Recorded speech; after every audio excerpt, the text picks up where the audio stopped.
The challenges facing those who leave the military have been presented to politicians in Westminster this afternoon. The Force Select Foundation, the UK's leading recruitment specialist for service leavers, delivered a comprehensive report. They say government cutbacks have increased the average rate of service leavers from 24,000 a year to potentially 75,000 personnel leaving in the next 2 years following the SDSR. They question whether current resettlement training is relevant to today's job market. Among their key recommendations are to run annual workshops for service personnel to provide information on current trends in the labour market, pensions, social security and housing, to implement mentoring with veterans to share their experience of the resettlement process, establish partnerships with employers for training programmes, career plans and work placements, and to use some of the estimated 6,000 empty MOD properties across the UK to provide a short-term housing solution for service leavers. Well, our reporter Kaya Lark has been speaking to the former Chief of the General Staff, General Sir Mike Jackson, who leads the Forces Select Trust, and asked him what he thought of the report's findings. Well, I'm not surprised. I think there was a general sense that transition from service life to civilian life is always going to be a challenge.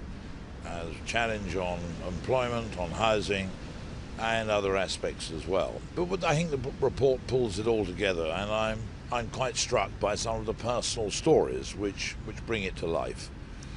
With the Strategic Defence Review, so many more personnel leaving the forces over the next couple of years, how much more difficult is that going to make it for those leaving the military?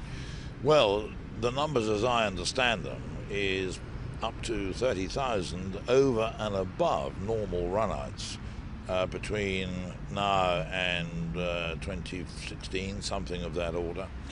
So that's clearly an additional challenge. One would expect those 30,000 to have particular arrangements made for them by those handling resettlement, because of course it's a greater number than would otherwise be, and measures will have to be taken to cope with that.